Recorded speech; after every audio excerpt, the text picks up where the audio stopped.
güey. Esa mora está bien loca, güey.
Hola, buenos días, ¿me escuchan?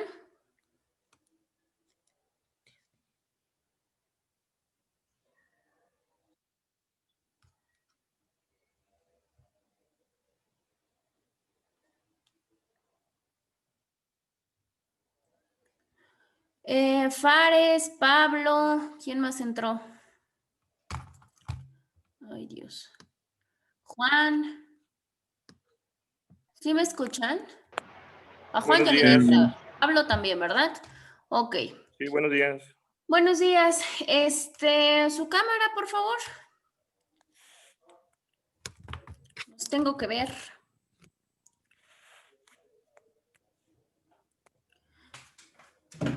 Ok, ¿cómo van con su investigación?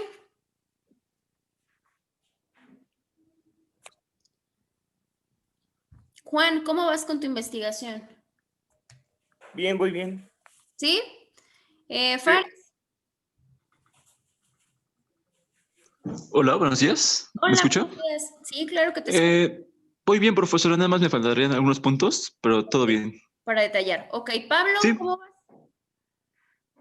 A mí de eso lo quería hablar. Es que yo no me pude conectar desde hace como 2 semanas. Y sí tengo el tema, pero porque, o sea, sí alcancé a estar en la clase que nos dijo que teníamos que escoger un tema. Pero de ahí ya no sé nada más. Ok, te voy a pasar con tu compañera, ¿con quién se lo pasas? Con Natalia, ¿verdad? No. ¿Con quién les he pasado la información? Ahorita les digo.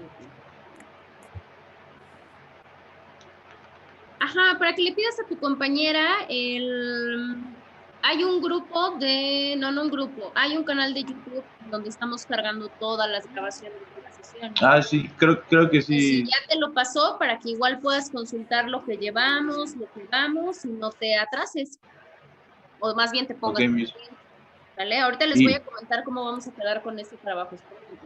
¿Y para qué fecha se debería de entregar el trabajo? Para la siguiente semana.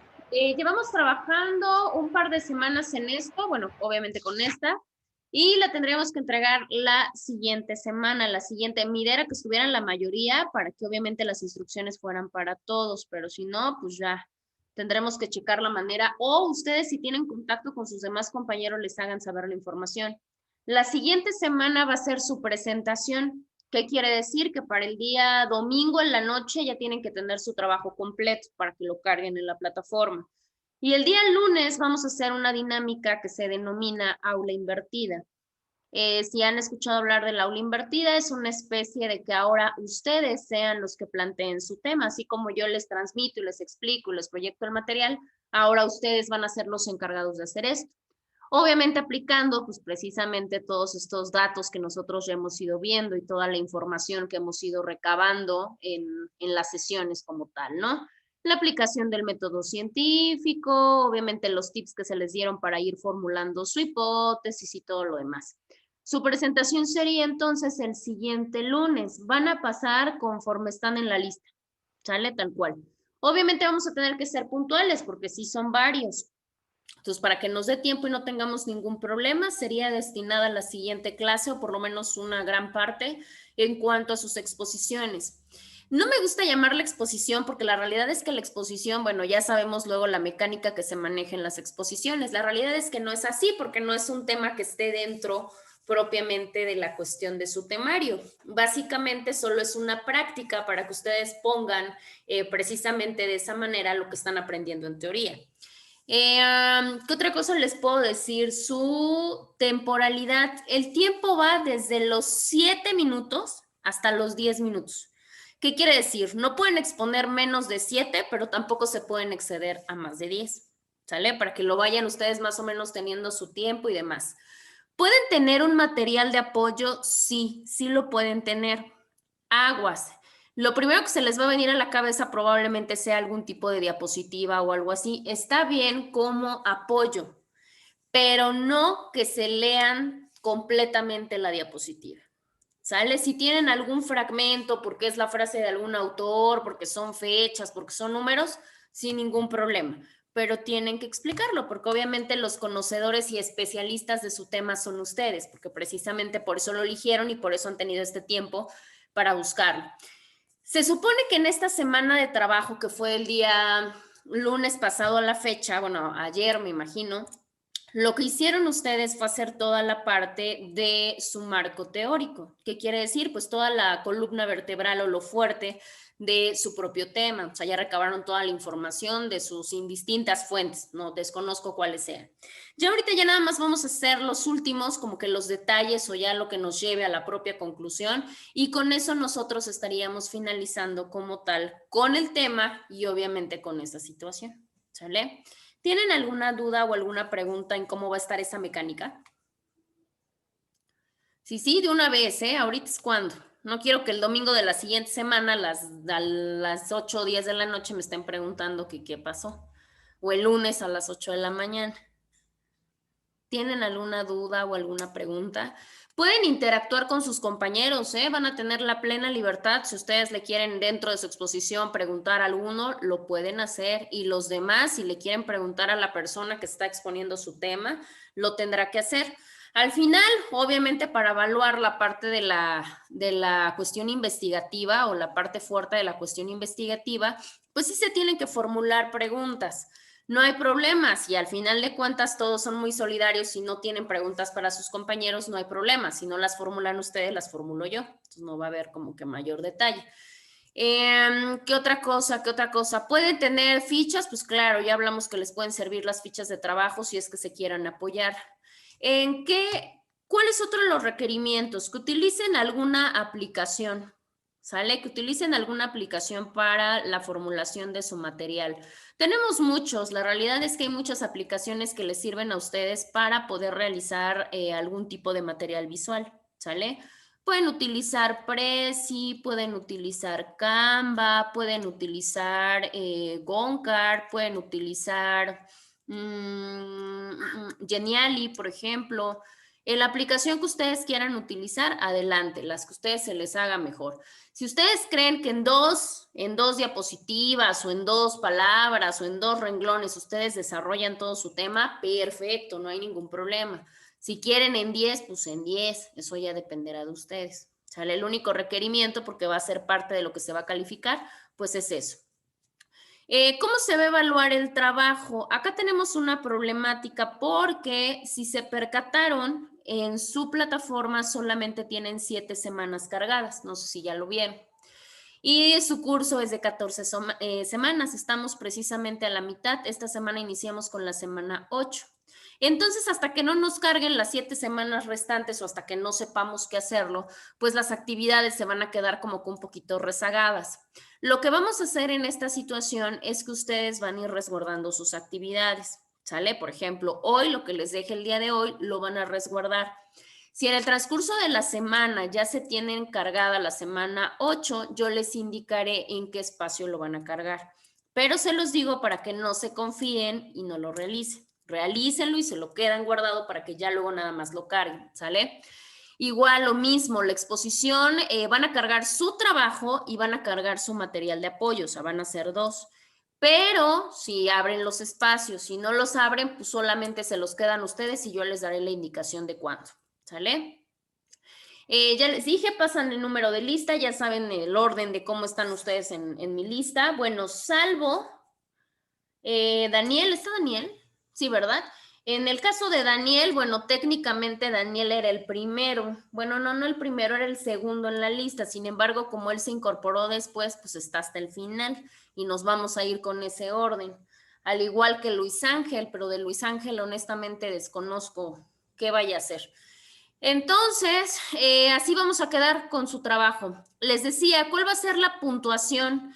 Va a ser entre su plataforma y va a ser la cuestión del examen y va a ser la cuestión de las participaciones síncronas, pero el mayor peso que se va a tener ahorita en cuanto a la participación síncrona va a ser precisamente la exposición, ¿sale? Su exposición va a tener un valor de 2 puntos, ¿sale? El otro punto 5 es su participación en sesión, que ya nos han de quedar como, no sé, como 2 semanas para la segunda evaluación.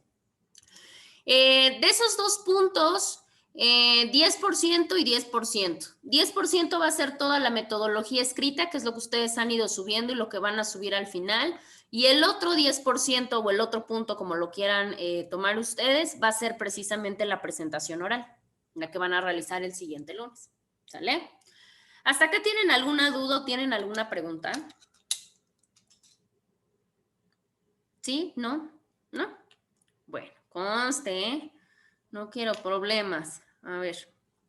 Bueno, si no tienen dudas, entonces ya vamos a pasar a la última parte. Ya les aparece, ¿verdad?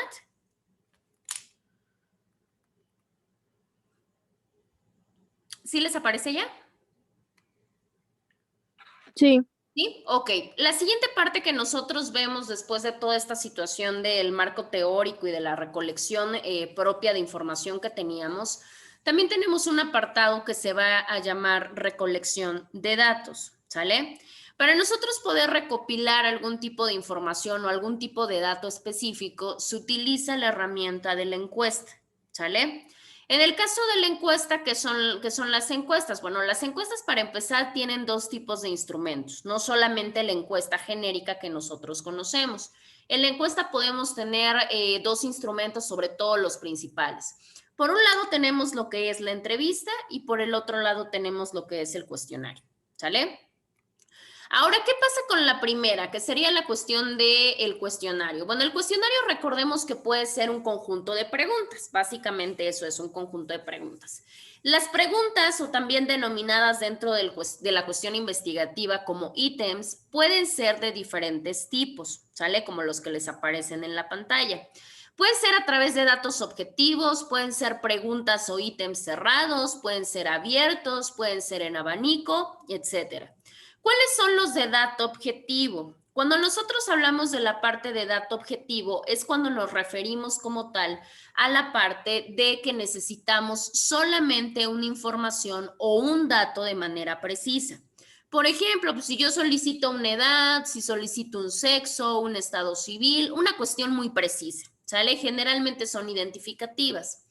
Esos son los datos objetivos, pero también tenemos preguntas cerradas. ¿Cuáles son las preguntas cerradas? Recordemos que son estas que solamente se van a contestar con un sí o con un no. ¿Qué quiere decir? Acá la mayor carga la van a tener ustedes. ¿Por qué? Porque ustedes van a ser los encargados de generar el ítem y ya nada más la persona pues le va a ser muy sencillo decir sí o decir no. Por otro lado, también tenemos las que son abiertas. En el caso de las preguntas abiertas, dejan un poquito más de gama o una gama más amplia para que precisamente las personas puedan contestar dependiendo su criterio y dependiendo su juicio, ¿sale? En este caso son para obtener información un poco más variada y un poco más profunda, indistintamente del tema que tengan. Tenemos también las preguntas o los ítems que se dan en abanico. Cuando nosotros hablamos las de abanico son las que generalmente o coloquialmente conocemos como con opción múltiple.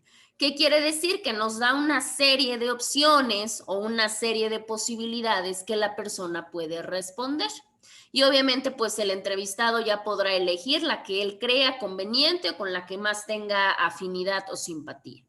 Esto ya ustedes lo definirán de acuerdo, depende a lo que ustedes tengan. Ahorita vamos a platicar esa mecánica, cómo la van a llevar ustedes dentro de su investigación, porque claramente no los voy a mandar al Zócalo a ni entrevistar ni encuestar. La segunda parte o el segundo instrumento que tenemos en la parte de las encuestas es la parte de la entrevista. La entrevista básicamente se habla de que se tiene una relación o se entabla una relación, pero de manera directa. ¿Qué quiere decir? Que esta relación se da entre el investigador, que en este caso serían ustedes, y el propio o el directo objeto de estudio, ¿sale? Esto pues se da a través de ya sea de individuos o ya sea de un grupo de personas con el fin de que se puedan obtener testimonios, pero no de carácter escrito, sino de carácter oral. Esa sería la diferencia entre una y otra. Ustedes pueden elegir cualquiera de las dos, eso sí cabe mencionar, cualquiera de las dos que ustedes quieran elegir va a ser considerada como buena. Acá en el caso muy personal, pues ustedes no van a poder realizarla, digámoslo de alguna manera, no la van a poder realizar como tal. Entonces yo lo que les sugiero es que hagan una muestra muy pequeña. ¿Qué quiere decir? No sé, a 3 personas, ¿me explico? Ustedes van a formular su cuestionario, van a formular su encuesta y la van a realizar ¿a quién? No sé, a un amigo, a un primo, a su papá, a su hermano, hermana, nada más, ¿sale? O sea, lo van a hacer de una manera muy pequeña, de una manera muy interna. Por razones varias, una por cuestión de tiempo y otra porque, bueno, estamos en una situación en la cual no nos podemos, por cuestión de salud, no nos podemos andar arriesgando por ahí, ¿sale? Entonces, esa sería la parte de cómo trabajarían la parte de las encuestas. Bueno, tenemos otra parte que sería la cuestión de la experimentación. Recordemos que en el caso de la experimentación tenemos dos vertientes importantes. Por un lado tenemos la parte de la experimentación en laboratorio y por otro lado tenemos la parte de la experimentación de campo, ¿sí? ¿Cuál es la diferencia entre una y otra? Pues básicamente la diferencia tiene que ver con la parte del control que el propio investigador va a manejar o va a experimentar como tal con este tipo de condiciones. Digamos que el investigador es el encargado de ejecutarlas, ¿sale? Y él verá si quiere tener un control absoluto o no. Cabe mencionar que el control generalmente se va a manejar muy propio en las cuestiones de laboratorio. ¿Por qué? Porque en las cuestiones de campo es un poquito más complicado, porque pues se corre el riesgo de que se nos salga de las manos, ¿sale? Esa es una de las partes. La siguiente es que generalmente las investigaciones de laboratorio son más aplicables para la cuestión de ciencias exactas. ¿Qué quiere decir? Para la física, para las matemáticas, para la química, para cuestiones de ese tipo. Para el caso de las ciencias sociales, afortunada o desafortunadamente, la realidad es que son más aplicables las experimentaciones de campo. ¿Sí? ¿Por qué? Pues porque obviamente se tiene el contacto con la situación real. Recordemos que se trabaja con fenómenos y se trabaja con personas, entonces es un poquito más complicado. Y ahí lo que también puede pasar y lo que a mí de manera personal me ha pasado con algunos chicos que han realizado investigaciones un poquito más delicadas, la realidad es que si no se manejan de una manera adecuada, las condiciones se pueden salir de control y pues ahí tendríamos una problemática de muchos sentidos, sobre todo de seguridad, ¿sale? ¿Por qué lo comento? Porque pues ya me tocó en algún momento que a alguien se le ocurrió la idea a un grupo de chicos, porque en ese momento se manejó en grupo para que pudieran tener un poquito más de ideas dentro de su investigación. Y se les ocurrió hablar acerca del fenómeno de trata, creo que de trata de personas, de trata de mujeres, algo así. Y pues a ellos se les hizo fácil irse a Tlaxcala, ir a buscar ahí, entrevistar a las chicas o creo que a una persona que se dedicaba a esto y bueno. Entonces andaban ahí con una serie de problemas. Entonces hay que tener mucho cuidado con esta parte. En este caso, de manera personal con ustedes, por la mecánica que estamos llevando ahorita de estudio, no se va a poder realizar la experimentación. Esta parte la van a omitir. Sin embargo, es bueno que sepan que dentro de la metodología se debe de llevar una experimentación. ¿Por qué se debe de llevar una experimentación? Porque si no tenemos experimentación, no podríamos comprobar la hipótesis. Y si no comprobamos la hipótesis, entonces tendríamos un poquito de falacia dentro de lo que es nuestra investigación. Pero bueno, pues en este caso vamos a hacer esa omisión porque es una cuestión meramente académica más que una cuestión propiamente aplicativa. Si nosotros pudiéramos definir como tal la parte de la experimentación, la podríamos definir como esta cuestión del método científico de conocer, fundado propiamente en la observación del fenómeno, provocados para su estudio. ¿Qué quiere decir? Que pues en este caso el investigador va fomentando o va propiciando ciertas circunstancias para comprobar la hipótesis. Y esta experimentación es una de las partes que nos maneja una cuestión de contacto directo. ¿Por qué? Porque ahí estamos en contacto directo completamente con nuestro objeto de estudio. Si es la delincuencia, pues la delincuencia, si es la parte de la violencia, pues la violencia y demás. También se habla de que la experimentación nos da una idea acerca de las medidas o acerca de los parámetros que nos van a servir para o que nos sirven como guía para poder determinar los efectos del propio experimento. Claro, yo no sé si algo funciona hasta que no lo pruebo. Eso es una cuestión lógica. Y bueno, pues estos parámetros también pueden ser los antecedentes teóricos. Claro, yo tengo una ideología desde el momento en el que comienzo con mi investigación documental o mi investigación teórica.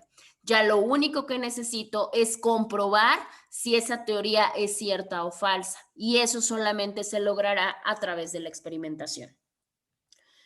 Siguiendo en este mismo orden de ideas, para que nosotros o para que los investigadores como tal puedan realizar esta comprobación de la que tanto hablamos, se pueden analizar los resultados de los experimentos a través de dos etapas muy importantes. La primera es la descripción y la segunda es la interpretación.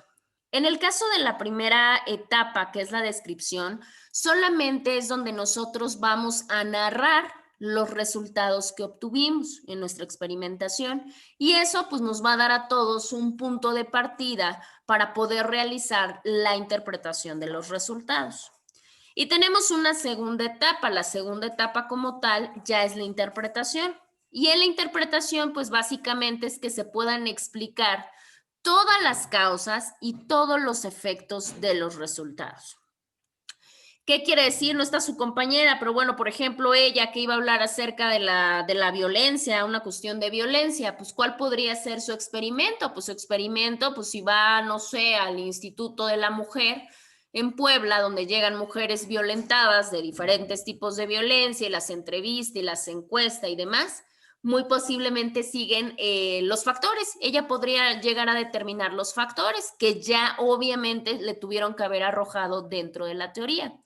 Después de esto, si ella hace esa experimentación, pues tendría que describirnos como tal qué resultados obtuvo. Y de ahí la interpretación. ¿Qué quiere decir? Si realizó algún tipo de entrevista, algún tipo de cuestionario y resulta que de 20 mujeres, 15 dijeron que sufrían violencia física y 5 que recibían violencia patrimonial, pues la interpretación ¿cuál sería? Pues que obviamente una de las principales causas que motivan propiamente la violencia o de que se genere propiamente la violencia, pues es que se da violencia física en la mayoría de mujeres.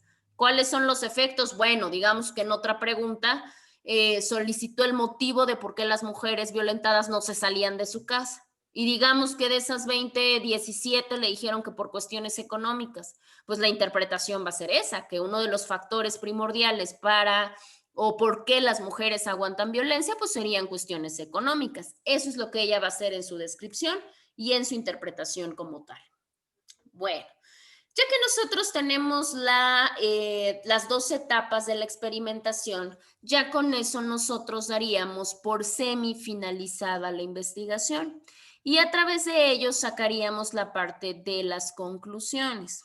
Las conclusiones son muy importantes y sobre todo para ustedes, porque las conclusiones van a venir completamente de su apreciación, de todo lo que ya recabaron, de todo lo que ya descubrieron, van a arrojar una conclusión. Esta conclusión se va a dar mediante un análisis. ¿Por qué? Pues porque ahí voy a ver qué propiedades tenía mi objeto de estudio. Y además se pueden determinar diferentes tipos de conclusiones, como las que pueden ver ahorita en pantalla. Por ejemplo, ahí pueden determinar cuál es el valor de su proyecto. Es más, hasta pueden determinar qué otras vías o qué otras ramas de estudio se pueden realizar con relación al proyecto. Por ejemplo, su compañera muy probablemente lo haga desde la parte social, pero con toda la información que ella recabe, probablemente se pueda dar cuenta que es una temática que se puede volcar legal, por ejemplo, o psicológica, o victimológica, o alguna otra. ¿Cuál sería la siguiente propuesta? Claro, si se tiene alguna propuesta de manera personal. ¿Cuál sería el nuevo camino de estudio que se pretende? ¿Qué tipo de aspectos se podrían cambiar para otro tipo de investigación con referente al mismo tema?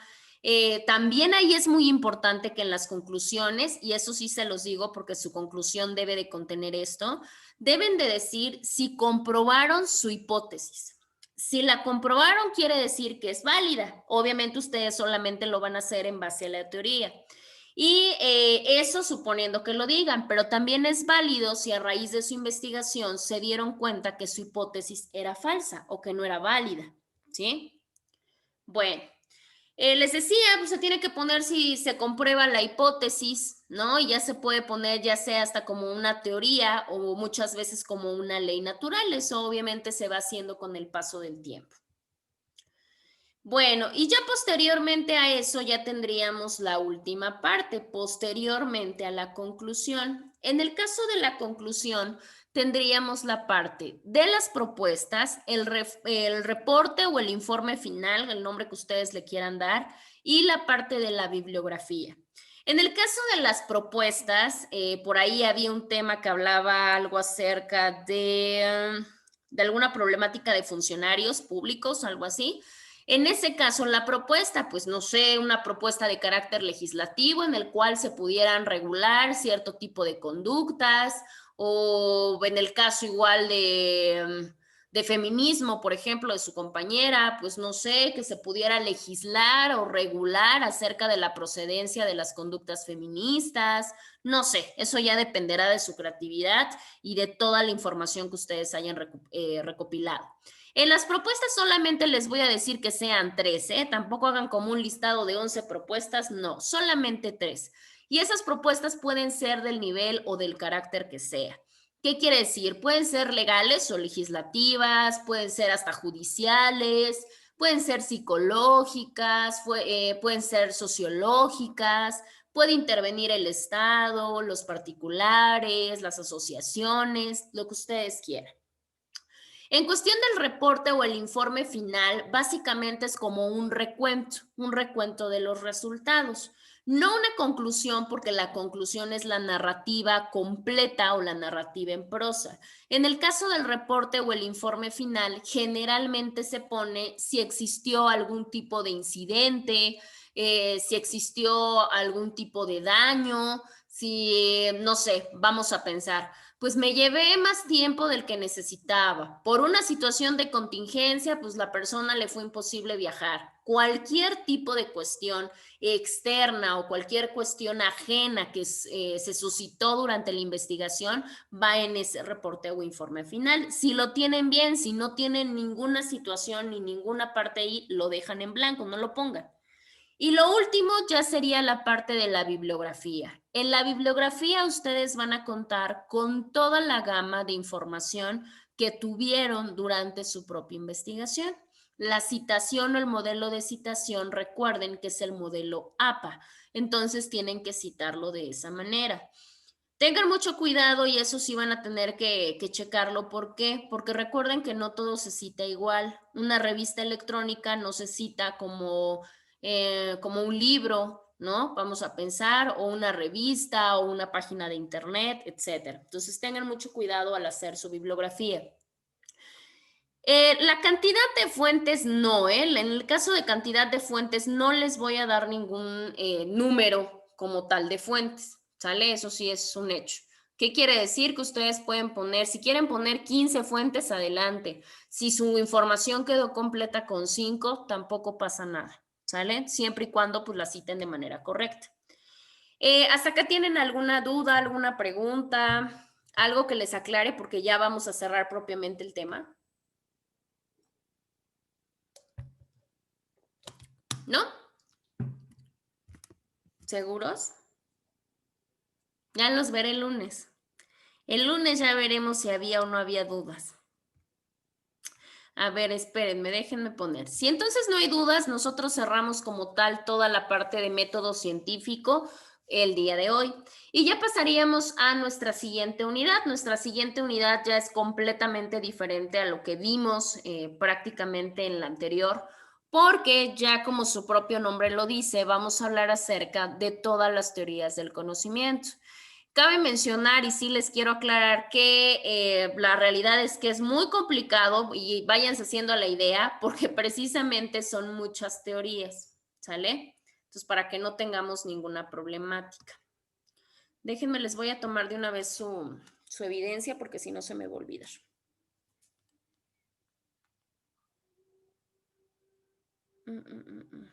¿Están aperturando todas sus cámaras? No, ¿verdad? Bueno, Juan no tienes cámara, ¿verdad? Marlene, ¿tienes cámara? Daniel, por favor, para que les pueda tomar la evidencia, porque pues...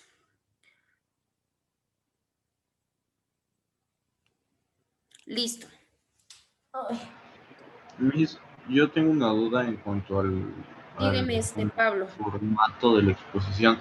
O sea, es la investigación se la tenemos que enviar a más tardar el domingo y aparte tenemos que hacer una presentación para la clase de ese mismo tema. Exactamente. Nada más que no es que me la manden. Recuerden que nosotros, si ya vieron su plataforma, solamente tenemos habilitada hasta la semana 7. La semana 7 fue la que acabó el día viernes que pasó. Entonces, mientras no nos habiliten la semana 8, pues no hay manera, ¿sale? Entonces, por eso les digo que ustedes lo resguarden, lo tengan ahí, porque si el día lunes a mí me dicen, o es más, vamos a pensar, igual y la habilitan en esta semana, pero vamos a pensar que no. Si la habilitan, yo les mando un mensaje con su compañera y que les avise para que el día domingo lo carguen, va a ser su fecha límite, ¿eh? Y en dado caso que no, pues el lunes yo me voy a dar cuenta en el momento que expongan y ya lo van a resguardar y cuando se nos habilite la plataforma ya les voy a decir, saben que ya lo pueden subir, cárguenlo aquí, cárguenlo allá y ya les daré la indicación, ¿sale? Ok, gracias. Perfecto. Bueno, vamos a empezar a el siguiente tema. El siguiente tema se denomina teoría del conocimiento, ¿sale?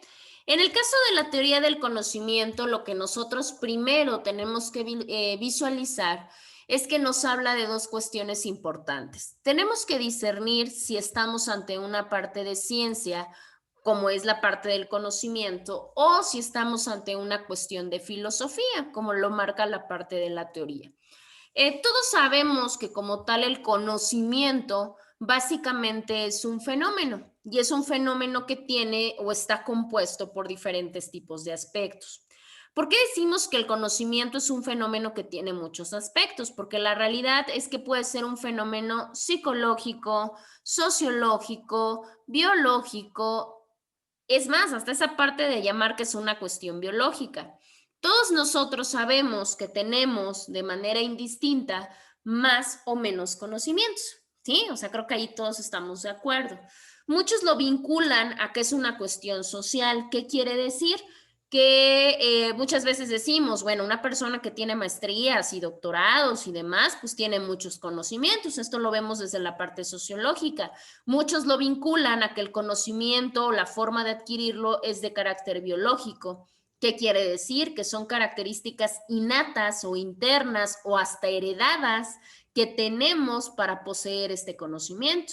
De hecho, lo hemos visualizado. Yo puedo tener el mismo nivel de estudios que cualquier otra persona y sin en cambio esa persona puede tener más conocimientos que yo. Eso pues por diferentes tipos de factores, sociológicos, biológicos, psicológicos, etcétera. Por eso se dice que el conocimiento como tal es un fenómeno que se puede estudiar desde diferentes tipos de aspectos.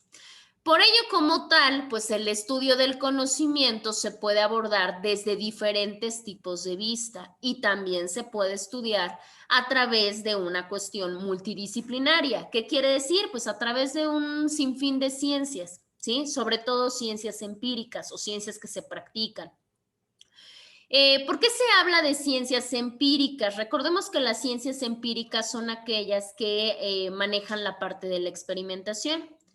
Como tal, en el estudio de este conocimiento, porque cabe mencionar que vamos a hablar del conocimiento científico, o sea, de la cuestión ya más personalizada, sí tenemos una perspectiva científica, ¿sí? ¿Qué quiere decir? Pues ciencia de la ciencia, ¿no? Que estudiamos el propio conocimiento.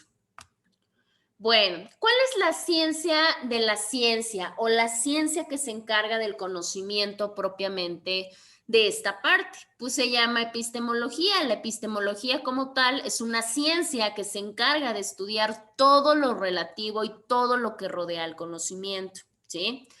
Hay una parte, hay un autor muy importante que se encarga de hablarnos de todas estas conceptos epistemológicos, sobre todo de lo que es la epistemología genética, y es Piaget. En el caso de Piaget nos dice que, bueno, él buscó básicamente hacer una teoría genérica o general del conocimiento. De hecho, se conoce desde, vamos a irlo comentando más adelante, de acuerdo a las teorías, como una parte racionalista. ¿Qué quiere decir? Que el conocimiento científico como tal es el modelo hoy por hoy que se encuentra mayormente desarrollado que cualquier tipo de conocimiento, ¿sí? ¿Por qué? Porque precisamente esta forma de conocimiento se basa en los resultados de las ciencias que se ocupan precisamente de estudiar todos los procesos cognitivos, ¿sí? Vamos por partes. ¿Qué es la cognición? Porque si no, pues no vamos a entender absolutamente nada, ¿verdad?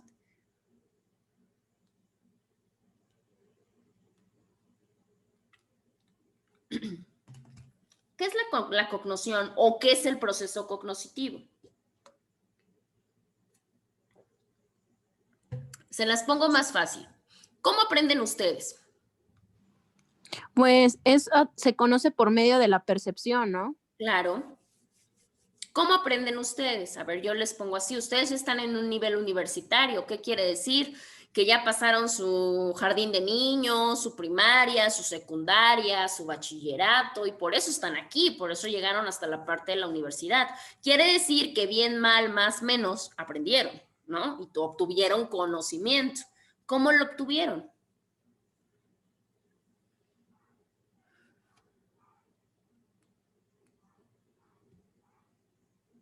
¿Cómo lo obtuvieron? ¿Cómo obtuvieron ustedes sus conocimientos?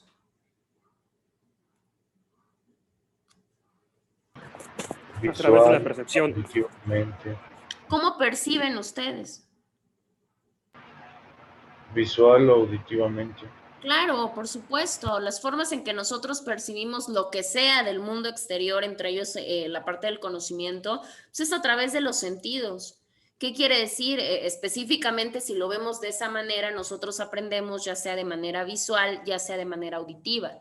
Claro, hay personas que son sinestésicas, bueno, esa ya es otra metodología un poco más compleja, pero técnicamente la mayoría de cosas que nosotros aprendemos, las aprendemos viendo, las aprendemos escuchando.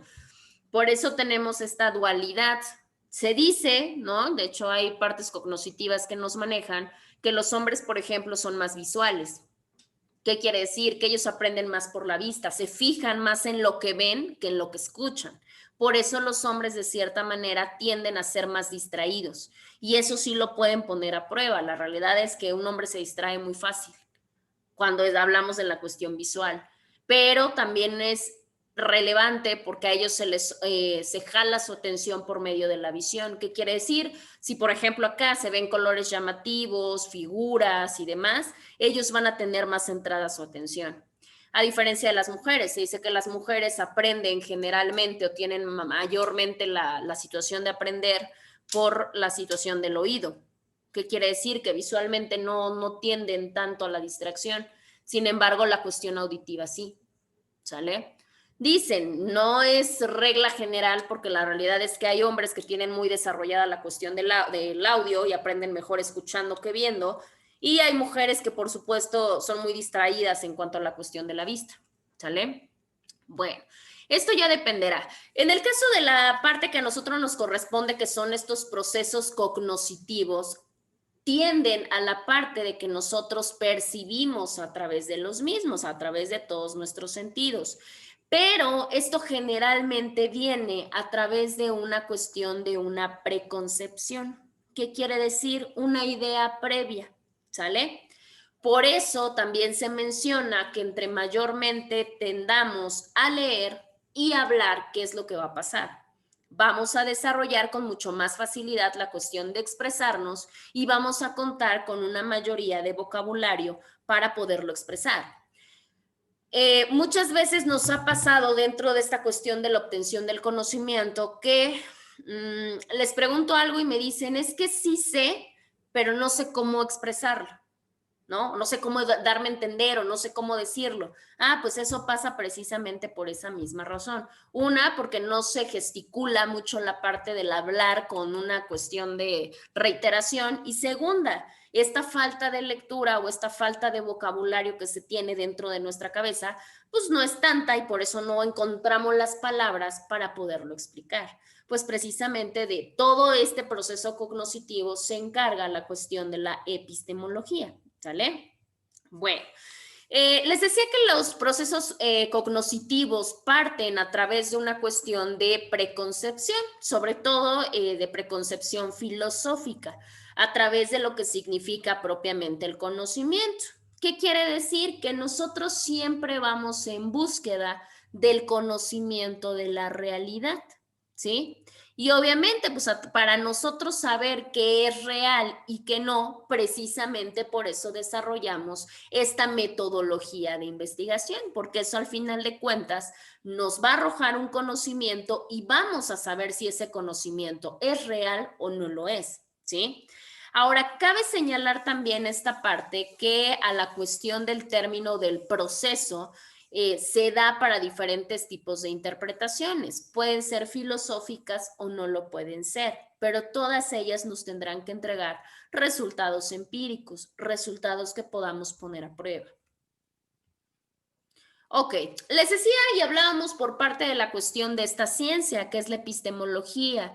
En el caso de la epistemología, que es todo este conocimiento o este estudio acerca del conocimiento, tenemos una propia definición. En el caso de la epistemología, proviene etimológicamente hablando de vocablos griegos. Por un lado tenemos episteme y por otro lado tenemos logos. Y significa en el caso de episteme, conocimiento, y en el caso de logos, estudio. ¿Qué quiere decir? Pues estudio del conocimiento. Entonces, la epistemología va a ser una rama de la filosofía cuyo objeto propiamente de estudio va a ser precisamente el conocimiento, ¿sí? Acá tienen un cuadrito porque precisamente ese cuadrito es una parte que siempre se ha debatido mucho en cuanto a la obtención del conocimiento. ¿Por qué? Porque nos dice que nosotros partimos desde una cuestión de premisas, o sea, una supuesta idea, y posteriormente se conjuntan varias cosas para obtener el conocimiento. Por una parte tenemos las verdades y por otro lado tenemos las creencias. Y dentro de esta fusión de ambas podemos obtener la cuestión del conocimiento, ¿sale? Bueno, ¿cómo podemos nosotros conceptualizar o poder definir como tal la parte de la epistemología? Bueno, la epistemología básicamente nos aborda o nos habla acerca de cómo se estudia esta parte de la naturaleza del conocimiento, no del cómo obtener conocimiento. Hay que tener mucho cuidado acá y esto también se los quiero aclarar para que evitemos confusiones futuras. Una cosa es yo cómo obtengo conocimiento. Yo les puedo decir varias técnicas de las cuales ustedes pueden obtener conocimiento de manera más sencilla. Entre ellas, pues ya les dije, pues primera, leyendo mucho y segunda, practicando demasiado. Eso sería el cómo obtener conocimiento. La epistemología no nos dice o no estudia este tipo de cosas. lo que va a estudiar es cómo nace el conocimiento de nosotros, ¿sale? Bueno, en ese mismo orden de ideas, el autor Slick, que nos maneja también la parte de esta conceptualización que se tiene de epistemología, nos dice que precisamente es la relación que hay entre la verdad y la realidad, contra la parte de cómo construir o cómo fabricar un mueble. ¿Por qué? Porque este autor manejaba esa analogía de que la estructura del conocimiento es como si fuera un mueble. ¿Qué quiere decir? Que se va construyendo a través de diferentes partes. Y entre más partes tengamos, pues obviamente el mueble va a ser más grande. Y entre menos conocimientos tengamos, pues el mueble va a ser más pequeño. O por lo menos él lo ubicaba dentro de esa manera. Aparte, porque cabe resaltar que en el caso de Slick, Slick era teólogo. ¿Qué quiere decir? Que se encargaba toda esta cuestión de la divinidad. Por eso su conceptualización era todavía un poquito alejada de lo que conocemos en la actualidad. La epistemología también habla de dos cosas muy importantes, lo que es la parte de la realidad y lo que es la parte de la apariencia, ¿sí? En el caso de la realidad, pues ya sabemos que como tal es todo este conjunto, ya sea de seres o ya sea de objetos, que tienen propiamente una existencia, pero una existencia per se, ¿qué quiere decir? Por sí mismos, ¿sí?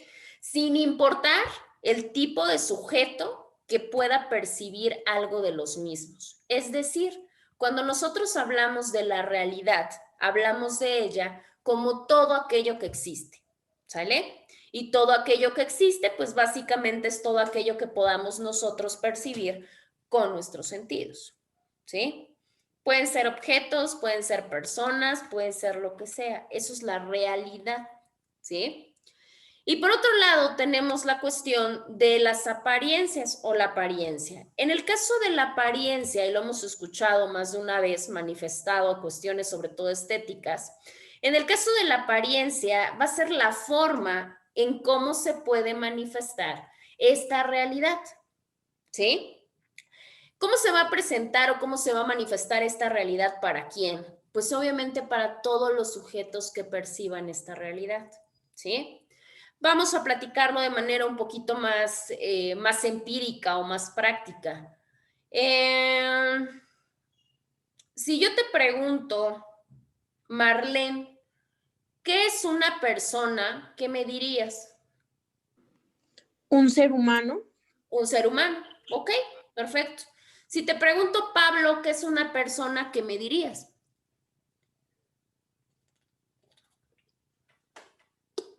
Pablo. Un ser vivo. Un ser vivo. O sea, al final de cuentas, con palabras más o palabras menos, para todos la parte de personas se va a significar lo mismo, ¿sale? ¿Por qué? Porque una persona existe, pues claro que existe. ¿La percibo con mis sentidos? Por supuesto que sí. ¿Es una realidad? Pues claro que sí, sin importar quién la perciba, sin importar. Ni el grado de estudio, ni la edad, ni mucho menos. La persona es la persona y ahí está, y es una realidad, ¿sale? Pero la apariencia no, la apariencia tiene que ver con esta parte de cómo percibimos nosotros ciertas realidades, ¿sale? ¿Qué quiere decir? Por ejemplo, vamos por partes. ¿Los sentimientos serán una realidad?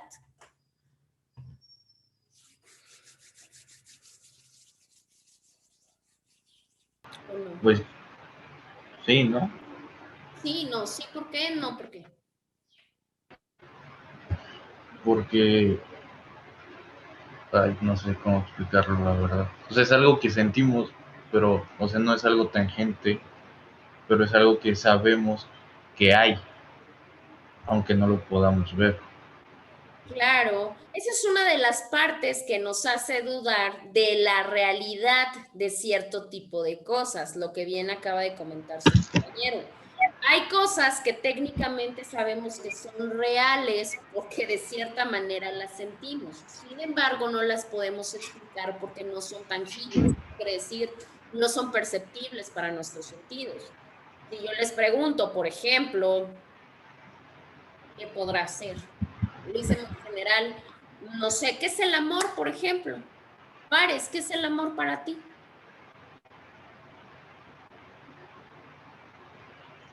Yo pienso que es como que eh, la... ¿Cómo se podría decir? Pues es algo...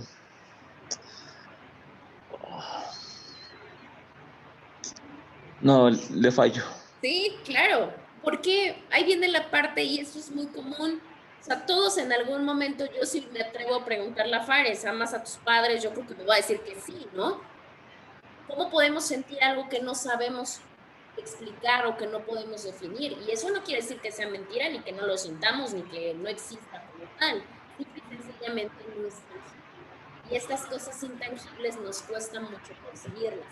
Y se dieron cuenta la respuesta cuando les dije, a ver, ¿qué es una persona? La respuesta fue inmediata, o sea, no la pensaron. Sin en cambio, cuando se hizo la pregunta del sentimiento y del amor, híjole, ya nos costó un poquito más de trabajo. Precisamente por esto, porque esas son cuestiones de apariencia. ¿Qué quiere decir? Se puede manifestar en la realidad.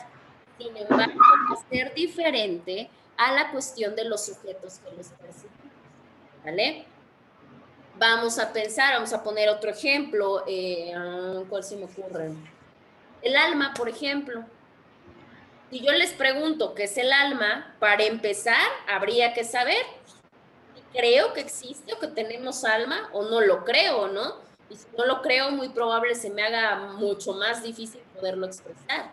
¿Por qué? Porque mi forma de percepción a la realidad o de percepción a ciertas cuestiones pues es muy diferente y va a variar de persona en persona. Eso pasa con los conceptos abstractos. Y este origen de cómo surge este conocimiento que vamos obteniendo, esto sí lo estudia la epistemología, ¿vale? Lo mismo, si yo les pregunto, vamos a hacer el sondeo, a ver. Juan, ¿me escuchas, Juan? Sí, mis. Ok, Juan, ¿qué es la infidelidad para ti? Bueno, ¿qué es la infidelidad, más bien? Pues cuando tienes a una persona y decides ir con otra, pero es como una mentira.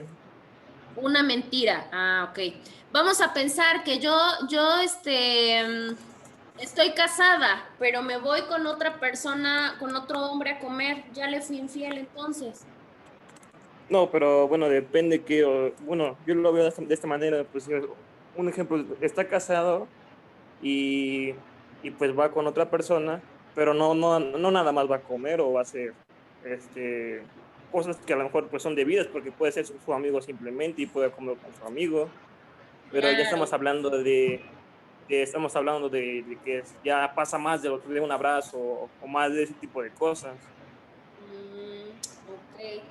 Y si tú, Juan, ves a tu novia coqueteando por mensajes con un chico que no ha visto, porque ella te dice que no lo ha visto, ¿te está siendo infiel o no? No, No, y le dice, mi amor, mi vida, te quiero mucho. bueno, pues también depende de la persona. Si es celosa, pues yo siento que sí, pero en el caso bueno, yo no, o al menos, pues si es su amigo, pues hay personas que sí les hablan así pues así, ¿no? Como usted dice. Miren, ya salió el asunto. ¿Qué fue lo que dijo su compañero? Depende de la persona. Claro, ¿por qué? Porque va a haber personas en cosas tan intangibles que puedan decir. Para mí, por supuesto, pues si mi novio o mi novia le dice a otro fulano que lo ama y lo quiere mucho y le dice mi vida y mi amor, pues para mí hay algo. Puede haber otras personas que digan, no, si yo no cacho nada físico, si yo no veo nada como tal, para mí no es infidelidad. Ah, bueno, ¿qué quiere decir? Que cada uno tiene una forma diferente de apreciar o de percibir la realidad.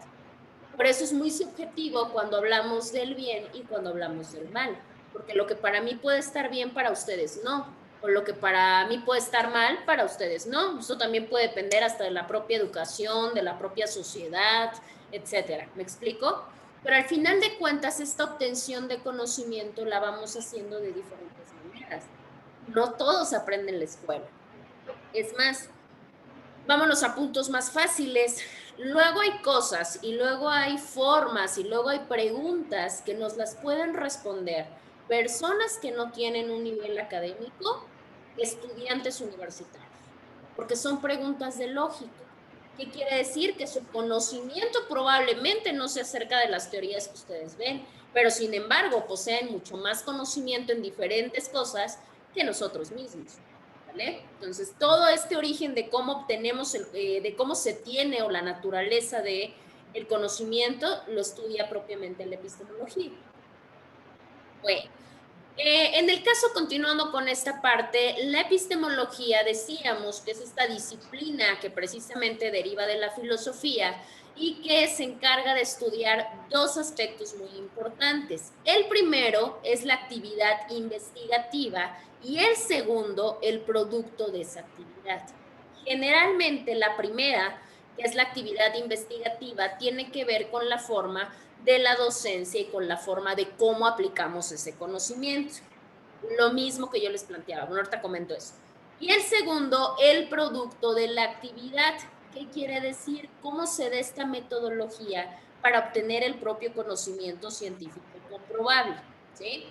Lo explicamos de alguna manera. Ustedes, bueno, ahorita están en esta parte universitaria, pero me atrevo a decir que en la parte de bachillerato, es más de secundaria, ya visualizábamos muchas cosas. Podemos tener docentes con mucho conocimiento, mucho conocimiento, muchos títulos, mucha experiencia. Pero resulta que cuando se trata de aplicar el conocimiento, de explicar el conocimiento, no entendemos absolutamente nada. ¿Sí? ¿Por qué? Porque no solamente es la parte del conocimiento que yo tengo, sino de la forma que yo tengo para aplicarlo o para explicarlo. Y me doy a entender en esa parte. Entonces, ¿qué quiere decir? Que no solamente la epistemología va a ver esta parte de cómo se hace esta investigación, sino de cómo se da o cómo se aplica esta investigación y cómo los demás obtienen este conocimiento. Y eso es muy importante, sobre todo en la labor académica, porque yo puedo saber mucho, pero si ustedes no me entienden absolutamente nada, pues la realidad es que entonces tampoco va a servir de mucho. Y la epistemología aborda o trabaja estos dos aspectos de manera muy importante, por lo menos de manera muy reiterada o reiterativa. Bueno, les decía que como tal, la epistemología también puede tocar o también puede tratar acerca diferentes tipos de problemas de índoles diversas. ¿Sí? ¿Qué quiere decir? También puede explicarnos la forma o el modo en cómo nosotros comprendemos el conocimiento, cómo lo comprendemos, cómo lo adquirimos y cómo lo validamos. ¿Qué quiere decir? La epistemología siempre va a buscar, de cierta manera, responder a una pregunta sobre qué es posible llegar a conocer y a través de qué medios o a través de qué mecanismos. Nosotros estamos en un momento histórico en el cual la realidad es que el modo de cómo adquirimos el conocimiento, cómo lo validamos o cómo lo damos por cierto, la realidad es que ha variado mucho. Actualmente una de las problemáticas es que le damos veracidad o le damos validez a conocimientos que no han sido comprobados. Les voy a poner un ejemplo muy claro. Antes la manera en que nosotros, aunque las personas pueden preguntárselo, no sé, a sus papás, cómo se enteraban ellos de ciertas cuestiones o de ciertas noticias, ellos les van a comentar que lo hacían a través de los periódicos o a través de las cuestiones televisivas y demás. ¿Sí?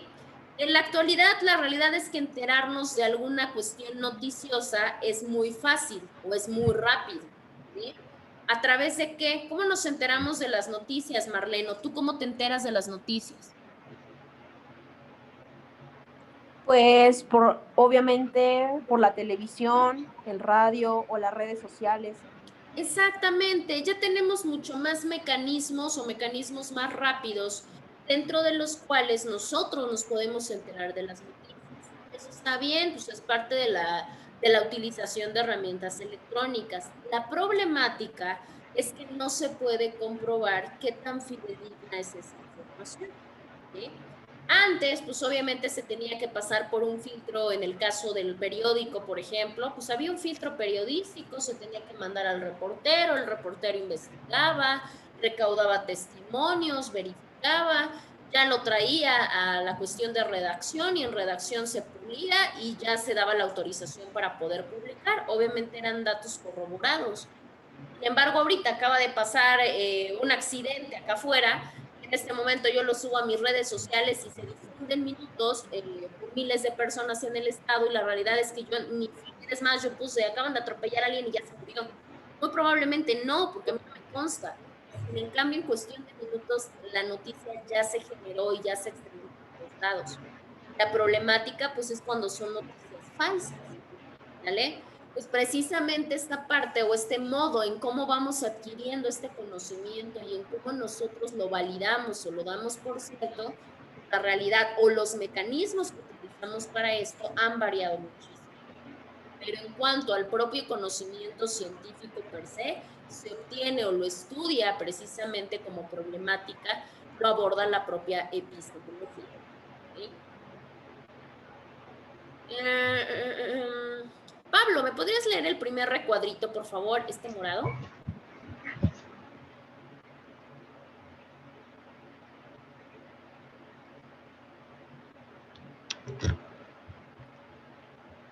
¿Sí me escuchan, mi? Sí, te escuchamos, Pablo.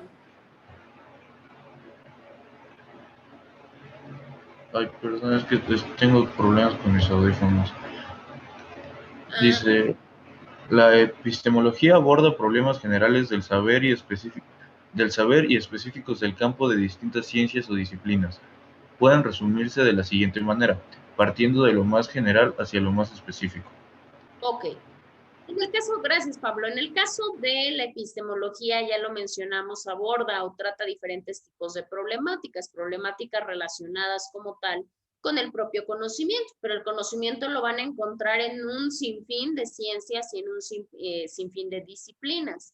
Sin embargo, bueno, si lo podemos estudiar nosotros desde las problemáticas más generales a las problemáticas más específicas, pues quedaría de la siguiente manera. La epistemología aborda un problema, como lo pueden ser estos problemas, sobre las relaciones que se dan entre los diversos campos del conocimiento. ¿Qué quiere decir? Pues cómo se clasifican las ciencias, qué punto de contacto tienen las ciencias. Esto lo puede definir o lo puede resolver la epistemología, porque pues ella es la madre de toda la parte de dónde obtienen el conocimiento para todas las demás áreas. Muchas veces hemos escuchado, hay un sinfín de ramas del conocimiento que llegan a tener problemática en cuanto a la clasificación de las ciencias. Ya lo habíamos platicado nosotros en algún momento, yo se los dije. Hay algunos que manejan que fulana es una ciencia y otros dicen, no es una ciencia, es una disciplina. Y otros, no, ¿cómo crees? No es una disciplina, es una ciencia. Pues toda esa problemática que se tiene entre decidir si son ciencias, si no lo son, o si son ciencias que en algún momento, disciplinas que tienen algún punto de intersección o no, esto lo resuelve la epistemología. Otra de las cuestiones que resuelve o que aborda como tal o trata son los problemas sobre las ciencias formales y las ciencias concretas. Sí, ustedes ya lo saben. ¿Qué es una ciencia? Daniel, ¿me escuchas? Sí. Sí, Daniel, ¿qué es una ciencia formal y qué es una ciencia concreta?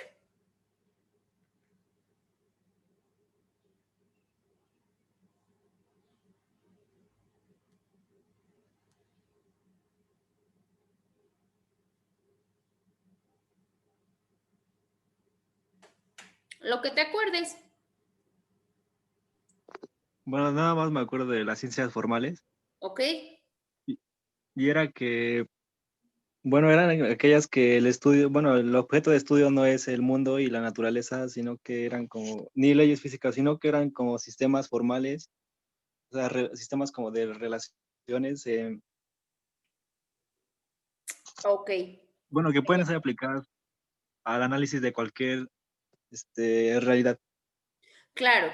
A ver, vamos por partes. En el caso de las ciencias formales son aquellas que se encargan de el estudio de cosas, de ideales o de cosas que no se encuentran propiamente en el espacio. ¿Qué quiere decir? Son productos creados a través de la mente del hombre, ¿sí? Y en el caso de las concretas, no, las concretas pues ya son las que están establecidas por leyes universales. ¿Qué quiere decir? Pues las matemáticas, por ejemplo.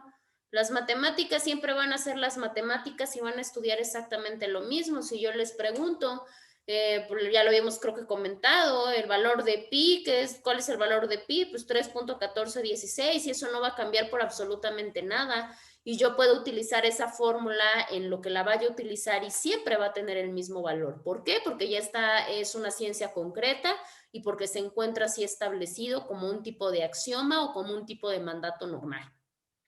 En el caso de las formales, no, las formales son más complejas porque esas salen a través de las propias problemáticas o de las propias invenciones del ser humano.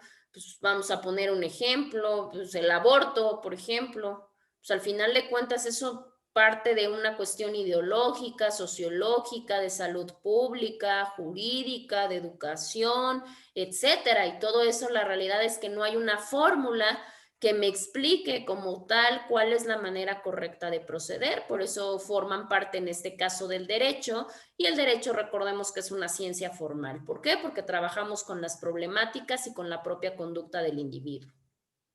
Pues precisamente cuando se trata de estos problemas sobre las ciencias, también la epistemología se encarga de abordarlos.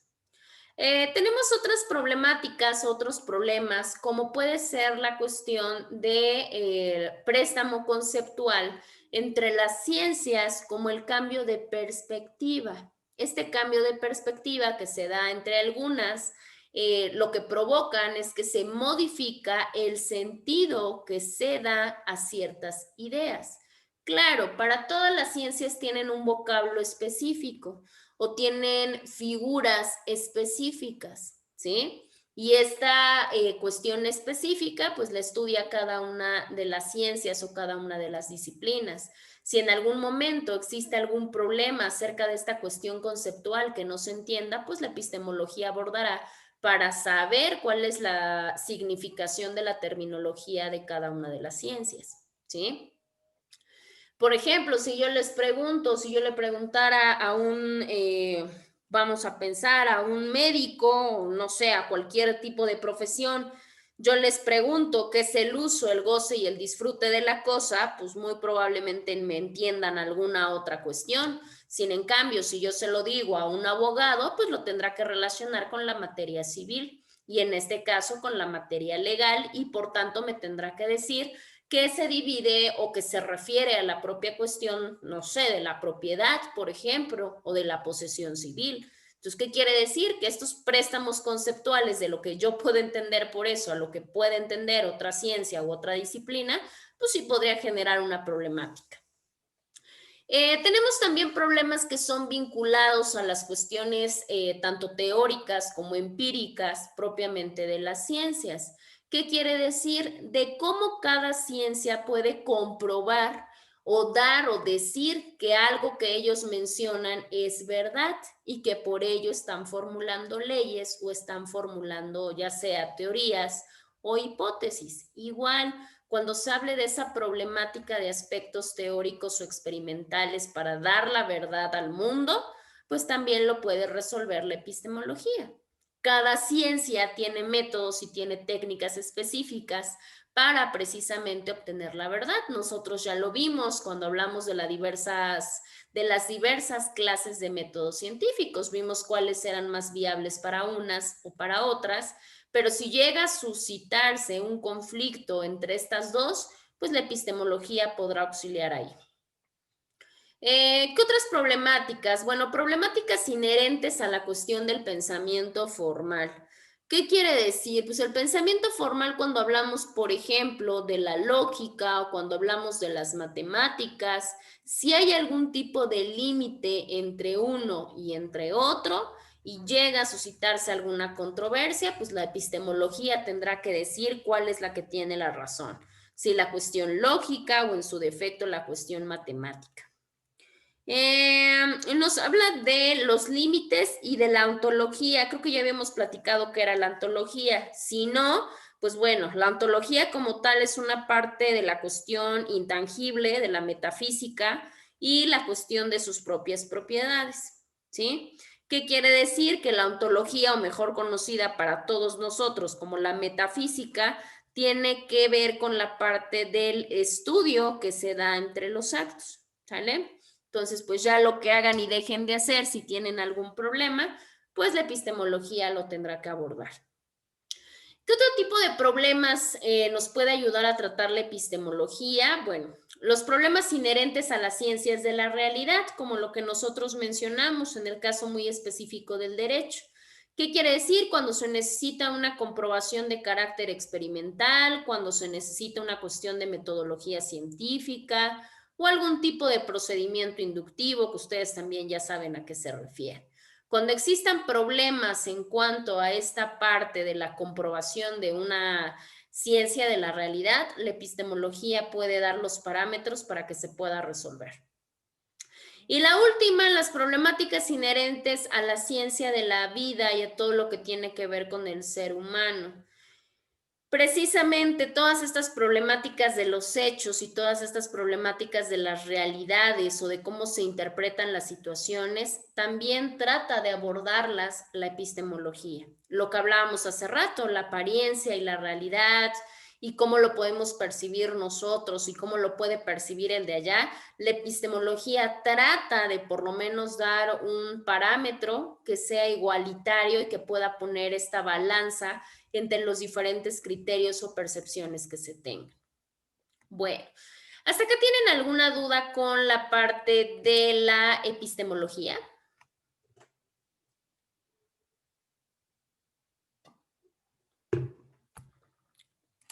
¿Sí? ¿No?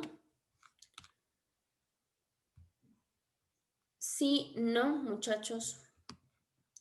Caramba, ustedes. ¿A qué horas entran en la escuela? A las 8, ¿no? No. ¿A qué hora entran? ¿A las 7? A las Sí. 6, a las 5 No, a creo. las 6 tampoco. Sí, quiero entrar a las 6. Ojalá entran a las 6, caramba. No, ¿a qué hora entran? ¿Como a las 8, 9? A las 7. Entramos a las 7, ¿En serio? ¿Y a qué horas acaban? a la 1. A las 5. Ay, ajá.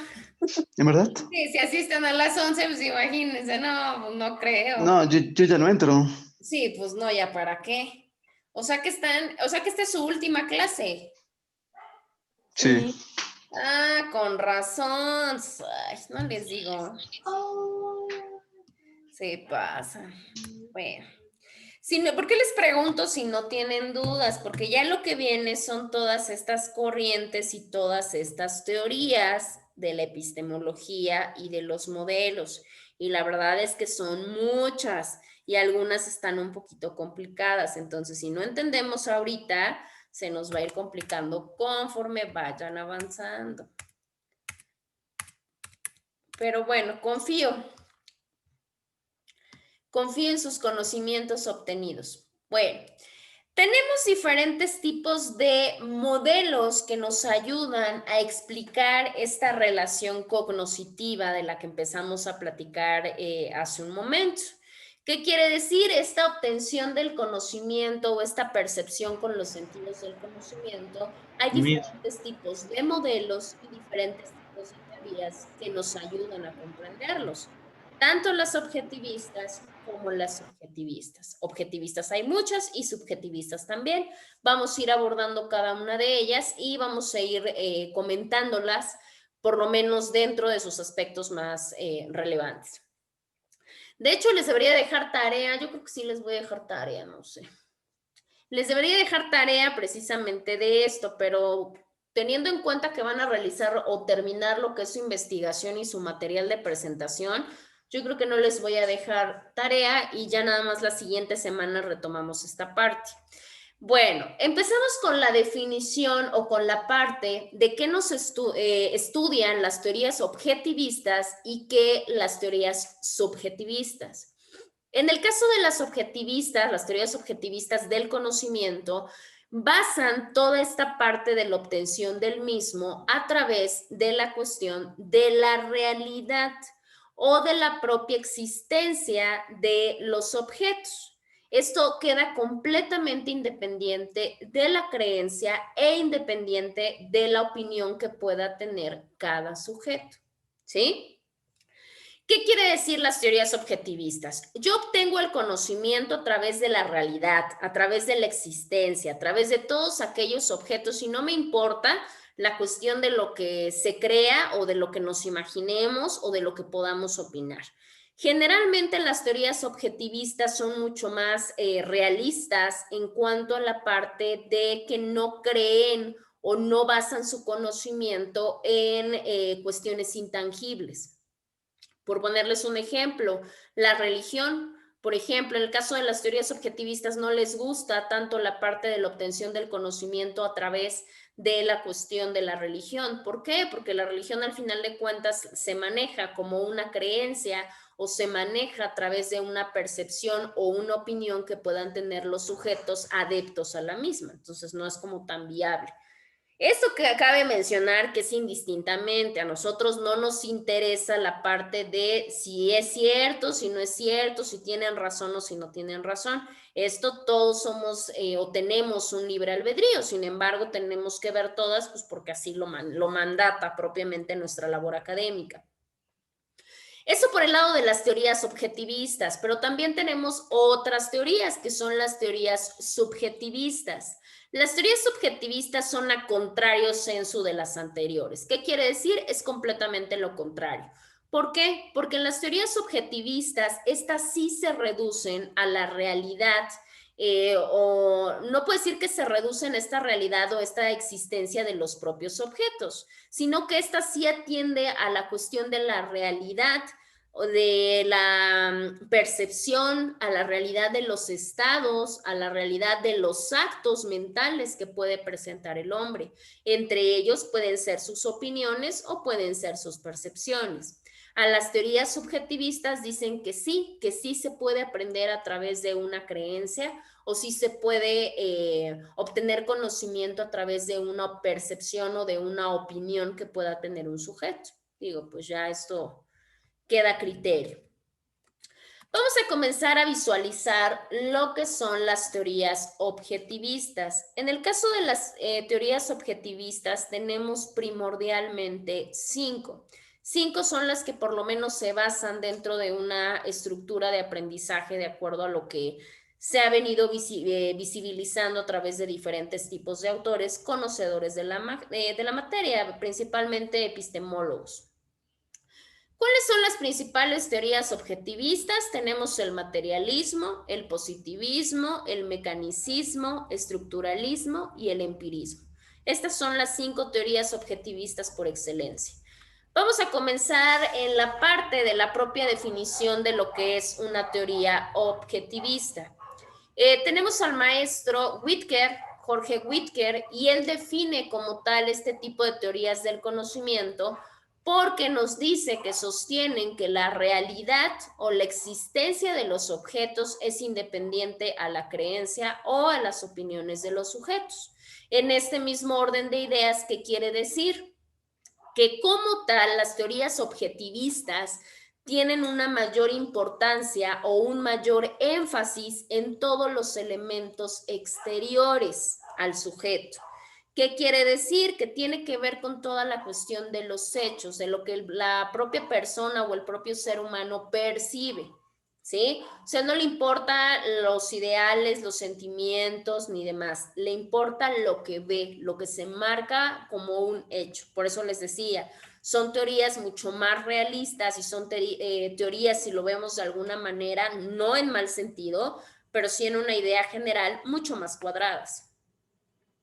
¿Qué pasa con las teorías objetivistas? Bueno, el objetivismo básicamente es lo que nosotros ya habíamos comentado, es un tipo de herramienta o es un tipo de medio a través del cual se puede adquirir el conocimiento y la forma en cómo se puede dar a conocer estas mismas atenciones que nosotros tenemos. Esto refiriéndose a qué? A la relación que tiene propiamente el sujeto con el objeto de conocimiento, ¿sí? Por tanto, cuando nosotros o cuando cualquier persona habla acerca de la cuestión de objetivismo, tiene que ver con la parte del procedimiento a través del cual vamos a obtener el conocimiento, pero solamente tomando en base la representación mental que nosotros tenemos del propio objeto, del objeto que básicamente nosotros pretendemos conocer. ¿Para qué? Para que podamos establecer esta relación de la cual ya se platicó. Es importante, pues primero que nada, poder señalar la existencia del propio objeto, porque si no existe, yo claramente no puedo obtener un conocimiento del mismo. Y posteriormente, pues obviamente la existencia del propio sujeto que quiere conocer acerca de este objeto. Dígase lo que ustedes quieran, ¿sale? Pero se tiene que tener claramente esa parte. La primera de ellas, la primera de estas teorías objetivistas, es precisamente la cuestión del positivismo. ¿Qué fue el positivismo? Daniel, ¿me podrías hacer el favor de leerme tu diapositiva? Sí, la que está mostrando, profe. Sí, la del positivismo. Sí, es la corriente filosófica que surgió en la segunda mitad del siglo 40. Sí, es verdad.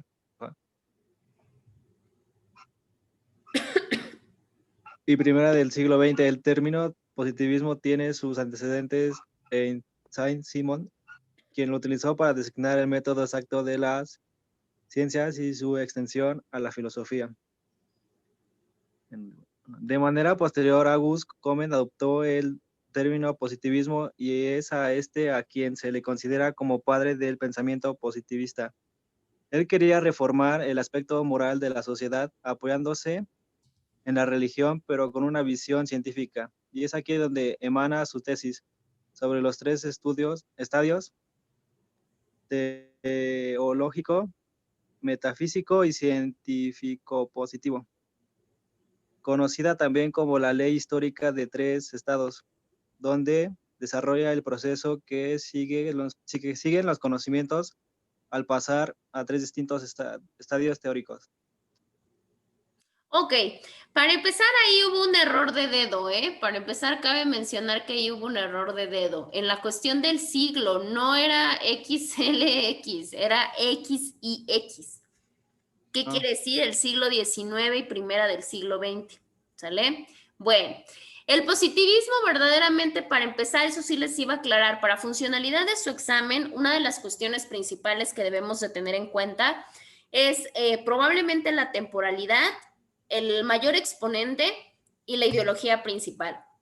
En el caso del positivismo, bueno, ya sabemos, mitad del siglo XIX y primera del siglo XX, básicamente el antecedente básico que se maneja es porque se designa el método exacto de las ciencias y propiamente la extensión que iban a tener, que quiere decir la extensión que se le daba a la propia filosofía. El mayor expositor que hubo, por lo menos dentro de la primera cuestión, fue Augusto Comte. Él como tal, ¿por qué se dice que es uno de los principales expositores? Porque es una de las primeras personas que utiliza o se adhiere propiamente a la cuestión del término positivismo, ¿sí? Y por eso, pues obviamente se le conoce como el padre del propio pensamiento positivista. Como tal, ¿qué era lo que pretendía? Bueno, él lo que pretendía, recordemos la parte de la temporalidad, hay que ubicarnos en el tiempo. Estábamos hablando de un siglo XIX, o sea, la realidad es que se venía de una ideología, si nosotros lo queremos marcar de esa manera, una ideología muy moralista, la sociedad era muy moralista y obviamente se basaba completamente en las ideas religiosas, ¿no? Y las ideas religiosas que tenían, pues era obviamente con una cuestión de visión científica. Pues Comte lo que quería era precisamente quitar la parte moralista y sí siguiéndose apoyando en la parte religiosa, pero en la parte religiosa de carácter científico. Era básicamente lo que él buscaba. Y como tal es precisamente que él saca una obra importante que se conoce o una obra que aborda los tres estadios, ¿sí? Cuando habla de los tres estadios, básicamente tiene que ver con tres partes importantes. La cuestión del hombre en cuanto al conocimiento de manera teológica, en manera metafísica y en materia científica. También se conoce a nivel histórico como la ley histórica de los tres estados, ¿sí? En este caso es donde se desarrolla el propio proceso que sigue el conocimiento para pasar por diferentes tipos de estadios teóricos. ¿Por qué se maneja así? Porque él decía que el hombre estaba compuesto por tres estados diferentes. Decía, una parte es la relación que el hombre tenga con Dios, que es la parte teológica, esta parte divina.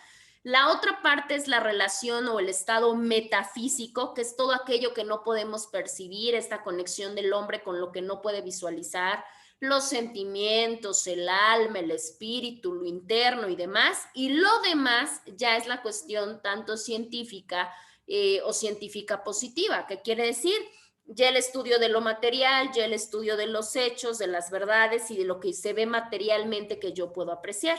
Entonces, él hacía esta parte de que el conocimiento del hombre tiene que pasar por estos tres estadios teóricos para poder ser un conocimiento diverso y un conocimiento completo.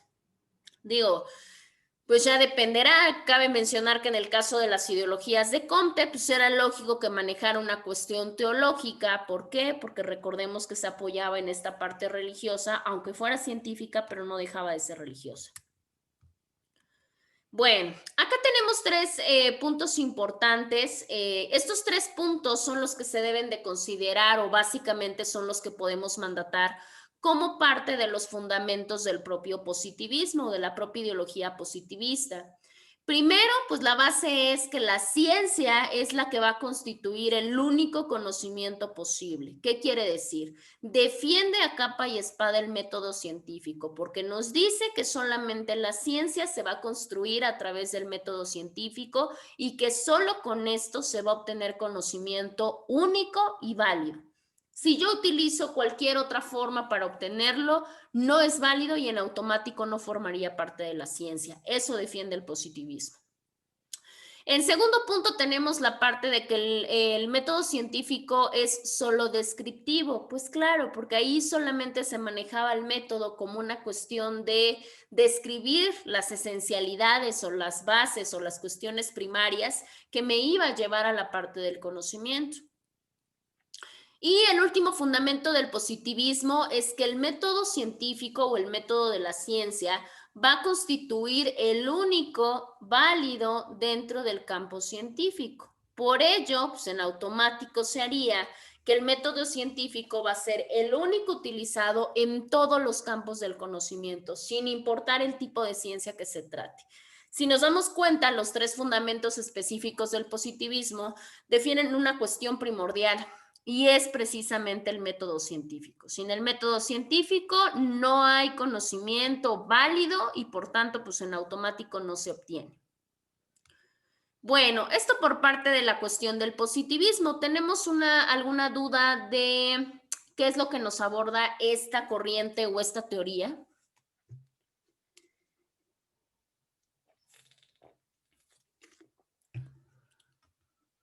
¿Sí? ¿No?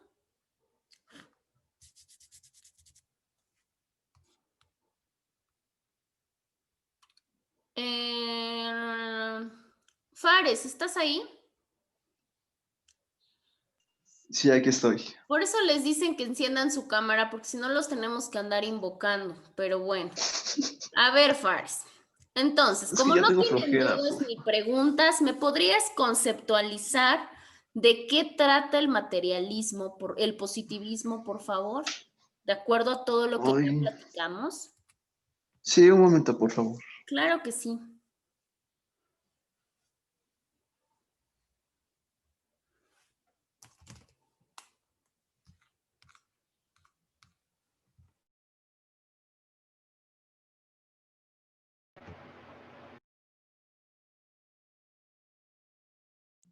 Por lo que entendí, es como una teoría filosófica que su único conocimiento, bueno, su único medio es la experiencia comprobada, ¿no?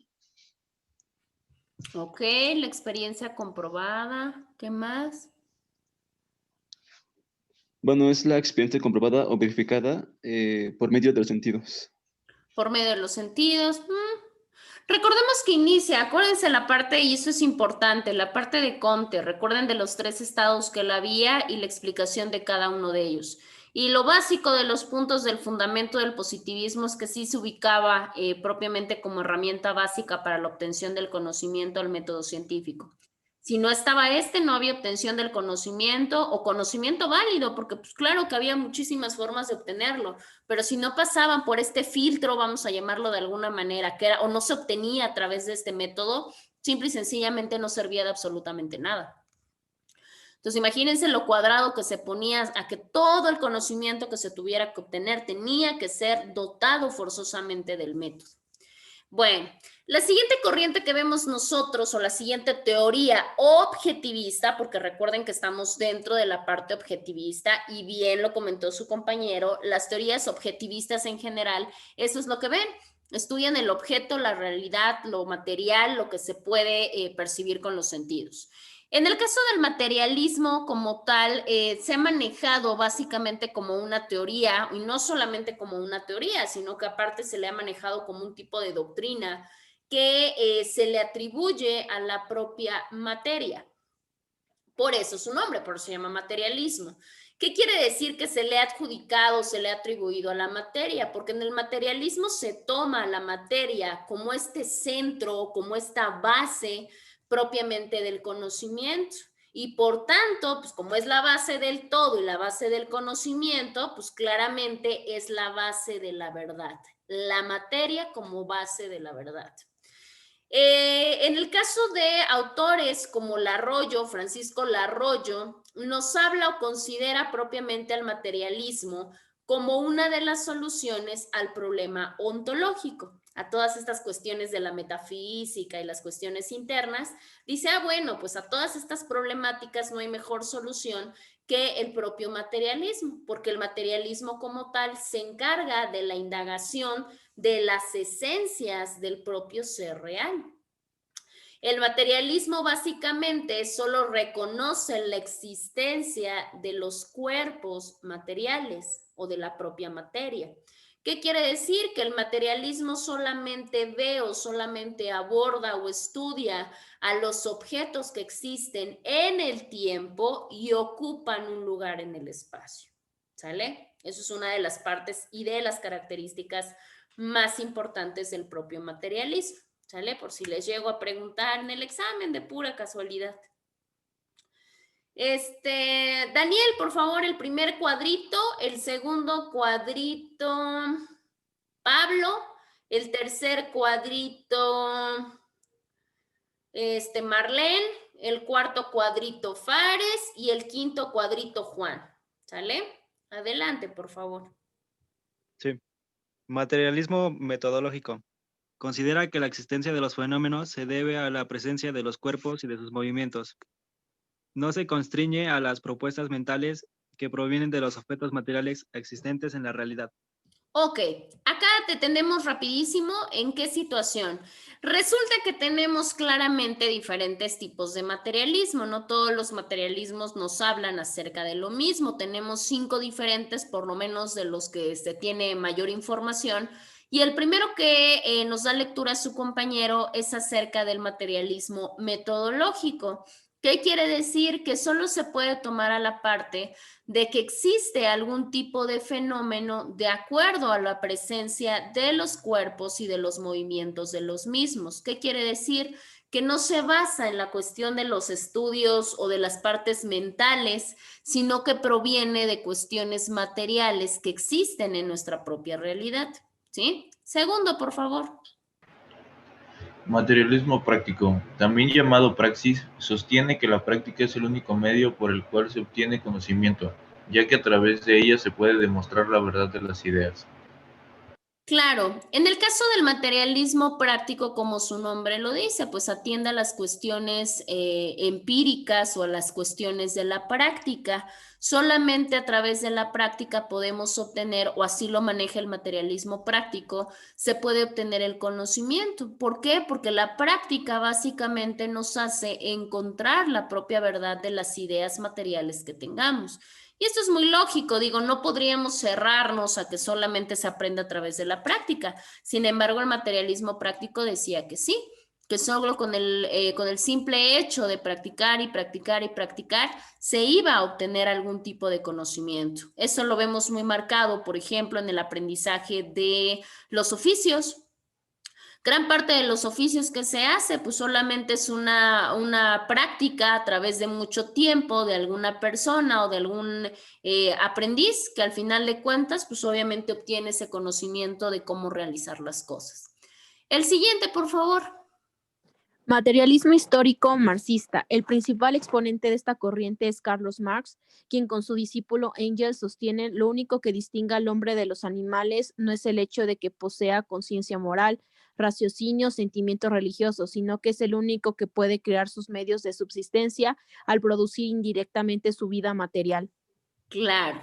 Esta es muy interesante y es muy compleja. La realidad es que esto no es nada, o sea, es una cosa solo para que tengamos un esbozo de la idea de la relación que tenía Carlos Marx junto con Engels en cuanto al apoyo que presentaban al propio materialismo histórico de carácter marxista. Vamos por partes. ¿Quién fue Carlos Marx? Así nada más cosas relativamente importantes. ¿Quién fue? ¿O qué hizo? ¿Qué recuerdan de él?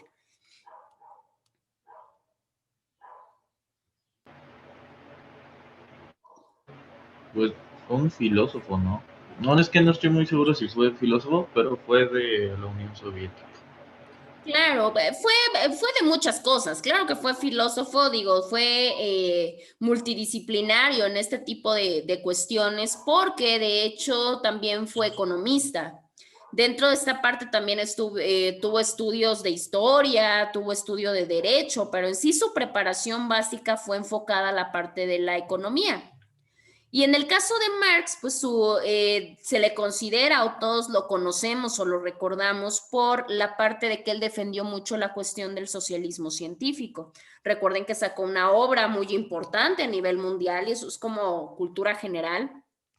La obra se denominó El Capital, no sé si en algún momento la escucharon cuando llegaron a verlo, en algún momento tal vez de la historia, porque es parte de la historia académica, y dicen que su cuestión y su obra quedó alegado porque dio gran parte de fundamentos para la economía moderna, y obviamente pues eso fue muy importante.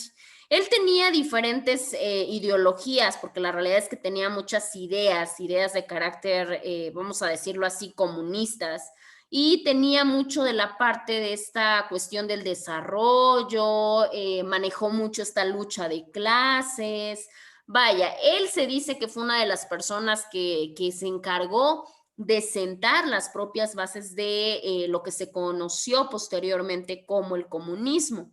Él se encargó, les decía, de realizar diferentes obras, entre ellas pues, la más importante fue la del Capital, porque no solamente hablaba de economía, sino hablaba de economía política y hablaba mucho acerca también de figuras como lo fue la plusvalía en ese momento.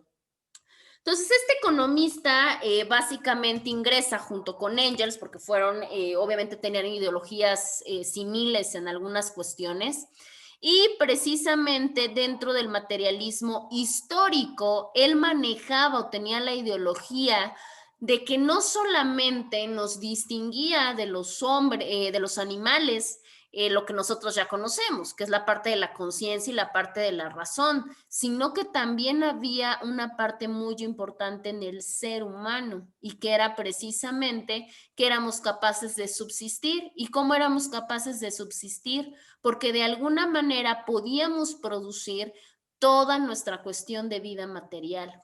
¿Qué quiere decir? Para facilitarnos la vida, para generarnos riquezas, para aprovechar los recursos naturales. Vaya, al final de cuentas el hombre era capaz de producir de manera indirecta toda su vida de carácter material y con ello, pues obviamente lograr la propia subsistencia.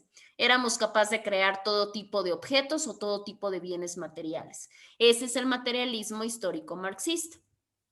Y sí, si lo vemos desde un punto frío de vista, la realidad es que yo creo que esa es una de las partes que ha hecho al humano subsistir a través de diferentes tipos de catástrofes, crisis, pandemias y demás a lo largo de la historia, a comparación de otro tipo de seres vivientes como los animales.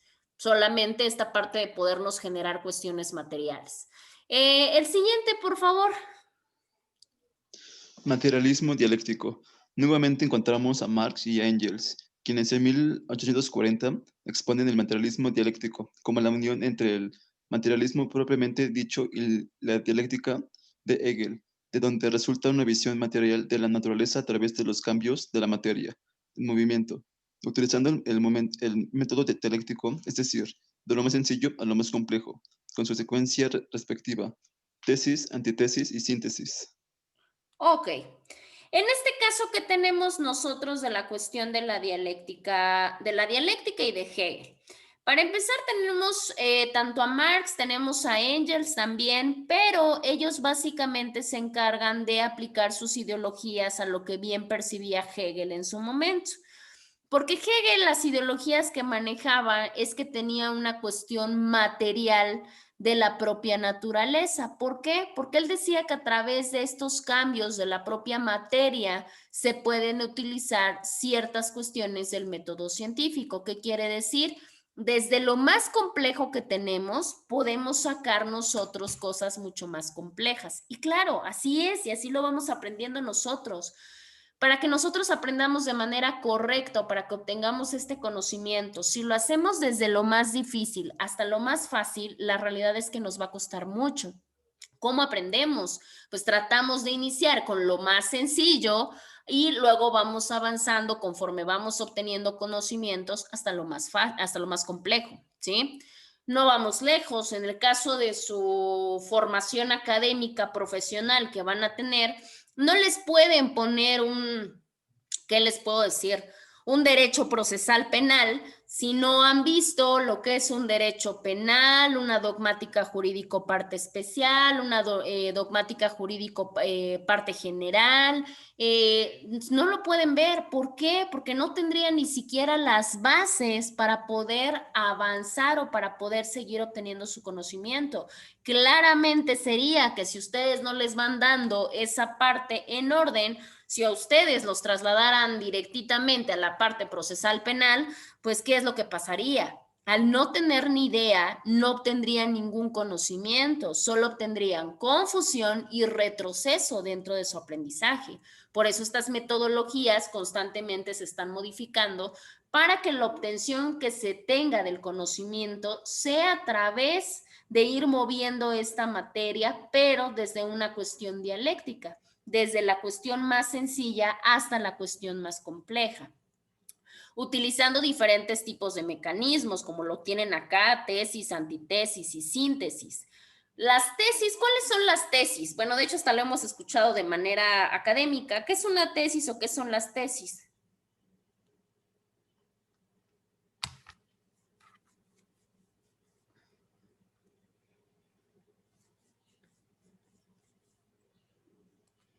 ¿Qué es una tesis? Es un trabajo de investigación.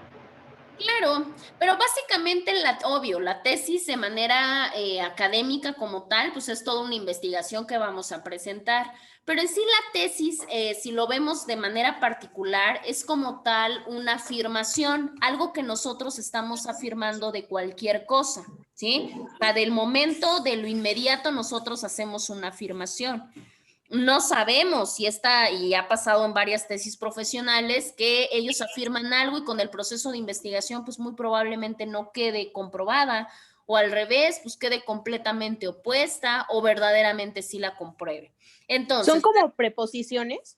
Sí, más o menos, pero fíjate que son proposiciones ya afirmativas, o sea, la tesis ya es una afirmación de algo. En la tesis no es de igual y sí, igual y no, no, en la tesis es una afirmación de algo, ¿sí? En el caso de la antítesis, tiene que ver con la negación de la tesis, ¿sí? Es un momento en el cual pues hay una especie de perturbación o una especie de duda que nos hace querer volcar lo que es la tesis, ¿sí? Es como una negación de la misma. ¿Y qué es la síntesis? Y también lo hemos trabajado. En el caso de la síntesis, es como tal un resumen de estas verdades que nosotros estamos dando de carácter parcial, tanto de la tesis como de la antítesis, ¿sí? Es un resumen de verdades. Y esta síntesis resulta precisamente de contraponer la tesis con la antítesis para que se pueda establecer una nueva tesis. Esto precisamente se encargaba de hacerlo, de estudiarlo el autor Hegel, y esto lo hacía a través precisamente de la dialéctica, porque precisamente ahí se veía de cierta manera reflejado en las ideas que se habían mostrado durante todo este tiempo dentro de la historia de la humanidad. Estas luchas que se habían venido manejando conforme a la cuestión del tiempo, él siempre daba como resultados esto, o decía que se podía obtener el conocimiento a través de este tipo de herramientas. ¿Qué quiere decir? La tesis, la antítesis y la síntesis. ¿Qué tanto era funcional? Pues sí puede ser utilizada. De hecho, hay cuestiones o factores que nosotros podemos utilizar de manera actual, tanto la tesis como la antítesis y también la síntesis. Y lo que ayudan es que puede surgir una nueva tesis, pero una tesis de carácter mucho más renovada y que pueda tener hasta una cuestión fidedigna de la propia información que nos están presentando. Todas las herramientas son viables, todas son útiles y todas son excelentes de aprender, porque muchas, dependiendo el tema o dependiendo la situación, las podemos ir adecuando a la obtención de nuestro conocimiento. Es como lo que platicamos hace rato. Si yo les pregunto, no sé, vamos a hacer el ejercicio la siguiente sesión. A ver, ¿cómo aprendes tú? ¿Cómo aprendes tú? ¿Cómo aprendes tú? Va a haber algunos que me digan, pues yo aprendo, la verdad es que más viendo. Algunos dicen, no, pues es que yo aprendo más escuchando. Es exactamente lo mismo.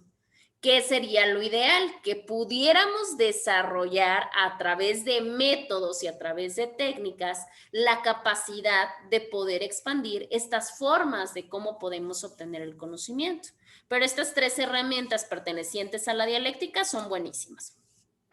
Y la última, por favor. Materialismo metafísico, también conocido como materialismo cosmológico, coincide con el atomismo filosófico o la explicación real de la materia y del universo a través de los procesos sensibles, ya que atribuye a un elemento físico el inicio del mismo. Claro, en el caso del materialismo metafísico también aborda el conocimiento, la obtención del conocimiento a través de la materia, pero a través de una materia metafísica. ¿Qué quiere decir? A través de la cuestión cosmológica, a través de la cuestión atómica, porque también se maneja la cuestión del atomismo. Cuando se habla de cómo está compuesta propiamente la materia o cómo está compuesto propiamente el universo, a través de diferentes tipos de procesos o a través de diferentes tipos de ciclos. Y se habla de la composición de la materia, pero a través de los elementos físicos que de alguna manera los componen desde el momento en el que inicia su propia creación. Una de las grandes partes de teorías o de luchas de teorías ha sido, por ejemplo, la creación del hombre. Tenemos desde cuestiones teológicas de que hubo un ser supremo que fue el que nos creó, tenemos algunas cosmológicas que nos hablan de la propia creación a través de células, por ejemplo, a través de parcialidades de diferentes tipos de sustancias. Hay algunas que dicen que no, que provenimos, es más, hasta de otro lugar. Vaya, todas estas partes constituyen parte de la cuestión de la materia o de la composición de la materia, pero de carácter metafísico. ¿Sale? Bueno, ¿hasta acá nos vamos a quedar? Vamos, ¿lo retomamos o lo repasamos la siguiente semana? Pero hasta aquí, ¿tienen alguna pregunta o alguna cuestión extra que comentar? No, ninguna. ¿No? Perfecto. Bueno, entonces si no tenemos ninguna duda ni ninguna pregunta, nada más les paso lista rapidísimo para que puedan salir. ¿Está Carla Viridiana? No, ¿verdad? Pablo, sí. Sí. Carrasco, Orozco, Esteban. No. Flores, Juárez, Jesús. Marlene. Juan Manuel. Presente. Sí. Presente. Juan Manuel sí está. Sí, presente. Ah, ya, perdóname. Ok. Morales, Montes, Fares. Ok. Presente. Sí. Morales, no, Palomares Solares Daniel. Ronquillo Serrano Ángel. Saraí, que nunca la conocí. Natalia, ¿no, verdad? Armando.